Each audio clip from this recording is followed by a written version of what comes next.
Good morning.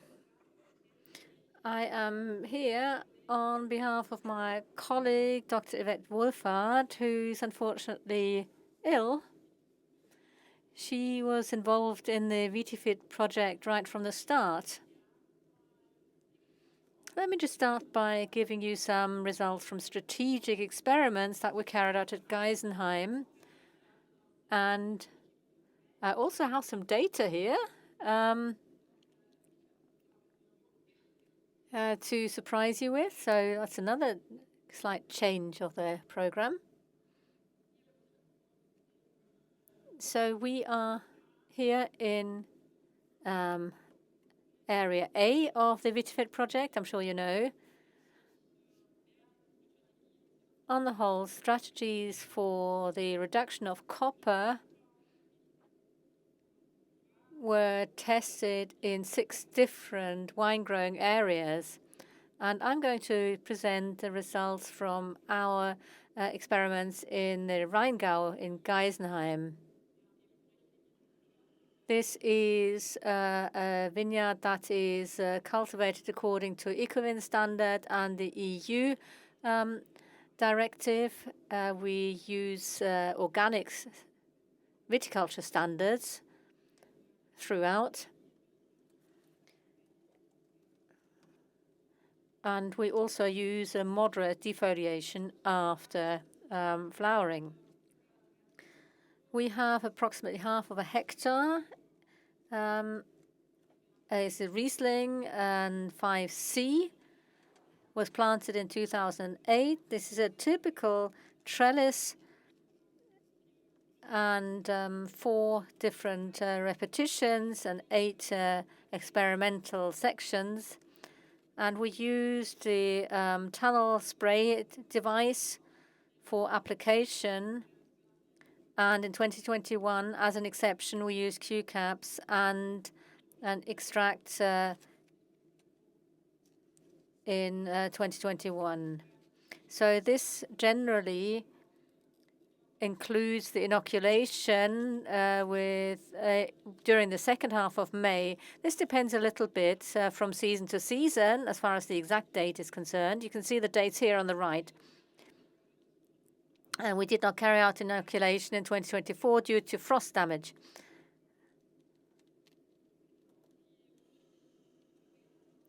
The different vegetation periods that were used here or examined here were already looked at yesterday. In 2021 and 2024, we had a particularly high degree of infection with Pero, and this correlates with strong precipitation.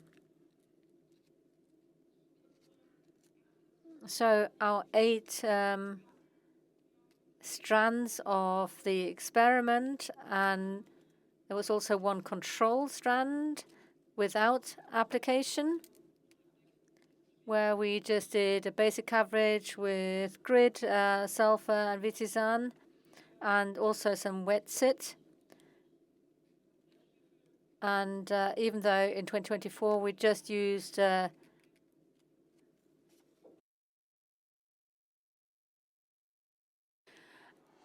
so the basic coverage of the sulfur was always included. And this also includes the copper amount volumes on the right-hand side. In 2021, due to the strong Pero infections, we used more. And then we also had the reduced variant, where we used applied 2/3 of the copper as for the standard, and the timing of application was identical. And then there was also 1 variant reduced biostandard, 2/3 of the amount of copper plus potassium phosphonate. And here we also used the application seen on the right here. This is also a reduced variant using potassium phosphonate and also with reduced copper without potassium phosphonate. And then there was also a bystander reduced variant with potassium phosphonate. But as you can see, we only used this in 2021 and 24. And QCAPs, which were part of the strategic experiments as of 2021, and which also correlated with a reduced amount of copper.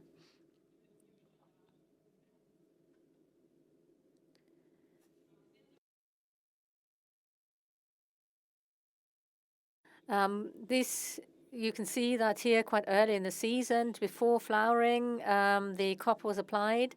This is just 1/3 of, here we defoliated by about 1/3. And you can see that during the vegetation period, the plant compensated well. And the grapes received a lot more insulation.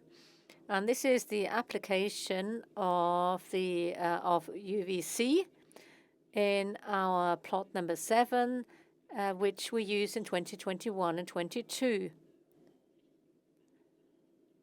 and which requires a specific technical setup. This is an image of the microcapsules on the stoma, and this was used in plot 8.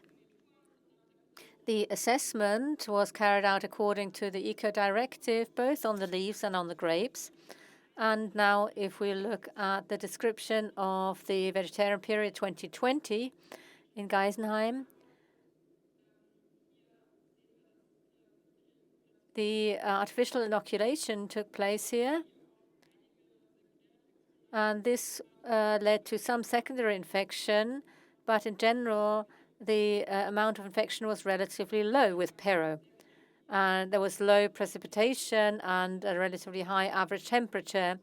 So these were unfavorable conditions for Pero, as we heard, that wine growers are always glad when there's a dry year, because this reduces Pero, whereas researchers were not so happy because they weren't able to do a proper evaluation of the different strategies for reduction. So despite the inoculation, the assessment in July and August did not reveal any infection. And the reduction of copper is always 1/3, but the absolute amount of copper is also lower in absolute figures. Now let's look at the vegetarian period for 2021. This is a little bit more interesting than the previous one. Now, if you look at our forecast model, which forecasts secondary infection, you can see that we had quite a lot of infection here. Inoculation took place at the end of May. But even without it, we had plenty of soil infection and also plenty of secondary infection cycles across the entire vegetation period. And this was due to the recurring precipitation.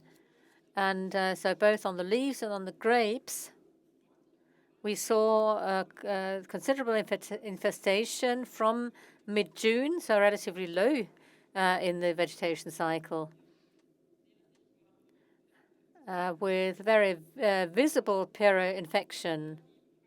Now, looking at the extent of infestation on the leaves, we can see here assessed at the end of July 2021, particularly the reduced copper and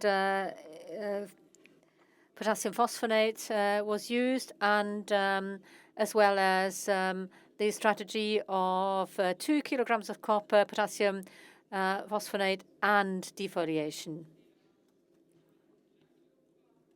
And this is compared with the application of 3 kilos of copper. Now, later, again, in the vegetarian period, this was on the 30th of August, the assessment showed the same, or confirmed this result, which means that the potassium phosphonate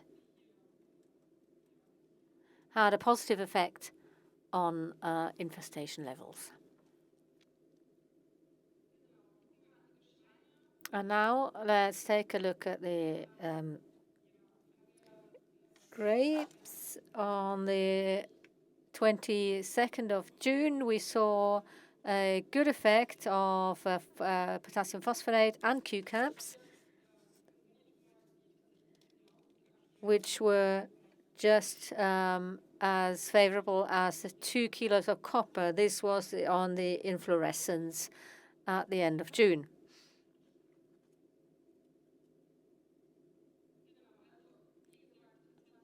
So in 2021, we had ideal conditions for Pero, so the infestation was relatively high, or very high, in fact.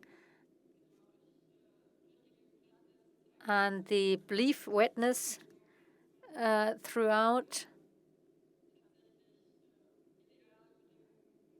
meant that this 2021 season was ideal conditions. There was a lower level of infection on the leaves compared with the inflorescence. And we also saw that if we look at the level of infestation on the inflorescence, we also saw a positive effect on Q-caps and potassium phosphonate. In 2021, compared with 2020, there was a substantial difference. Now, let's take a look at the vegetation 2022. This was a relatively low Pero infection.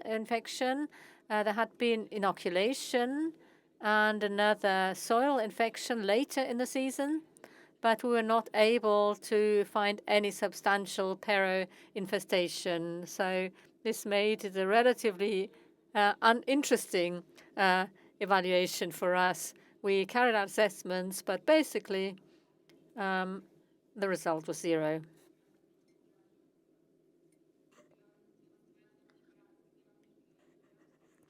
(2022) was the warmest season over our observation period, and the absolute reduction of copper due to lower copper use in the vegetation was below 1 kilo per hectare. The 2023 was characterized by relatively late precipitation, and so the Pero infection was relatively low. And so the strategic experiments did not reveal any interesting results that would have allowed us to assess the strategies. And the infection of grapes, which had not had copper coverage, was below 0.5%. 2023 was a season which was dry from mid-May till mid-July, and we had major problems with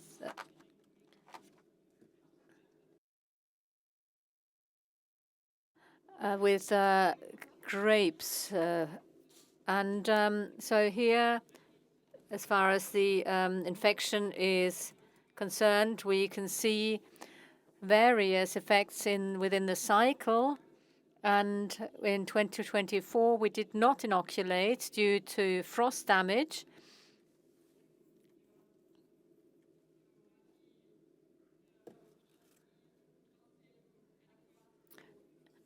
In order to assess the strategy adequately, we decided to do without inoculation.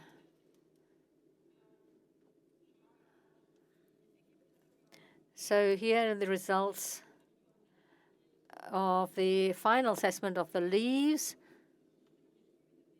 And we can see here that all variants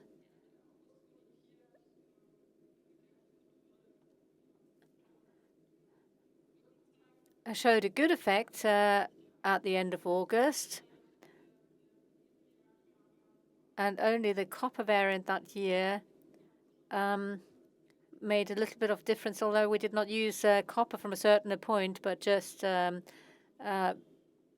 root extract. And so you can see here that the infection of the leaves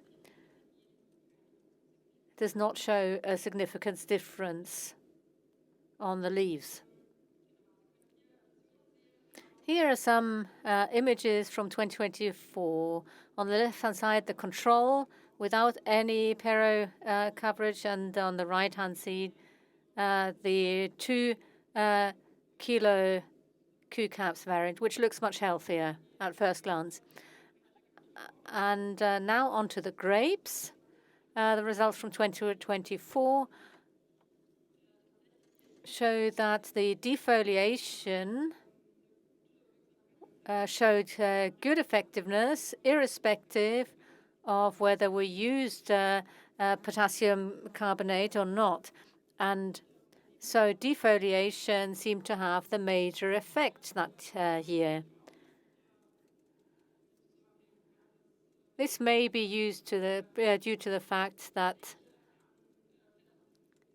we then had less leaf surface, which would have been available for infection, so to speak. So if looking at the grapes here, the variance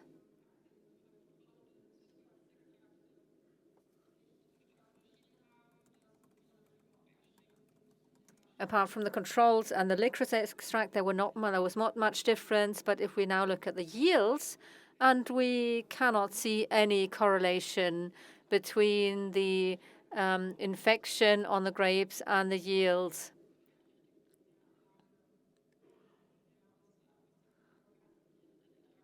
So we can see that there is not much of an effect on fertility and yield. So ideal infection conditions for pero in 2024 without inoculation, a relatively low infection. All variants with 2 kilos of copper showed the same effect as 3 kilo copper, which means that copper reduction is possible. But we had the limitation of the frost damage, which affected the physiology of the vines. So in conclusion, the copper reduction on the leaves showed the best effectiveness in combination with reduced copper application and potassium phosphonate. This is not approved at the moment for organic viticulture. QCAPS showed significantly better effect than the control and similar results as the reduced copper applications and the organic standard. And our UVC application could not be evaluated sufficiently because we're only 2 years.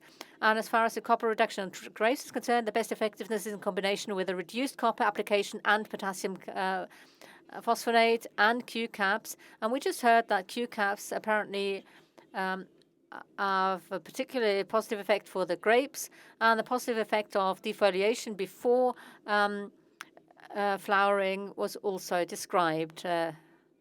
And so I would like to thank you for your attention, and would also like to thank the entire team that took part in the strategic experiment over the years at Geisenheim University. You may know that I was not involved in the VITIFIT project right from the start, but only took over last year. And so I have a little bit of an outsider's view, perhaps, and that is why, in conclusion, I would like to say that it is a very positive example of how targeted research can help to develop solutions for an urgent problem of organic viticulture. Thank you very much.